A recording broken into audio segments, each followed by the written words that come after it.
మేము మా రెండవ శాసనసభ్యురాలు మా ఇంకో ఉపనాయకురాలు సబితా రెడ్డి గారికి అవకాశం వస్తే వారు మూసి ప్రస్తావన తేగానే స్పీకర్ గారు మైక్ కట్ చేస్తారు. సునీతా లక్ష్మారెడ్డి గారికి అవకాశం ఇచ్చి వారు మాట మొదలు పెట్టే ముందే మళ్ళీ కట్ చేసిండ్రు. మా ఇంకో డిప్యూటీ లీడర్ గారు తలసాని శ్రీనివాస్ యాదవ్ గారు సీనియర్ నాయకులు వారు మాట్లాడి ఇది పద్ధతి కాదు, శాసనసభను ఇట్లా నడిపితే ఎట్లా, మా సభ్యులు ఒక్క మాట కూడా అనలేదు, ముఖ్యమంత్రి గారు వారి ఇష్టం వచ్చిన పద్ధతుల్లో మాట్లాడినరు, ఇది సరైనది కాదు అని చెప్పి వారు మాట్లాడుతుంటే వారు మైక్ కట్ చేసారు.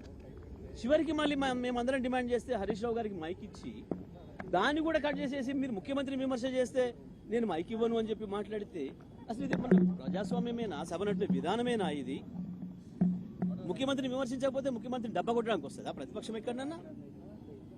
ప్రతిపక్షానికి స్పీకర్ గారు నిర్దేశిస్తాడా ఏం మాట్లాడాలో? ముఖ్యమంత్రిని పొగుడుతూ మాట్లాడమని స్పీకర్ గారు రాసిచ్చింది చదవడానికి వస్తుందా సభకి ఎక్కడైనా ఎవరైనా ప్రతిపక్షం?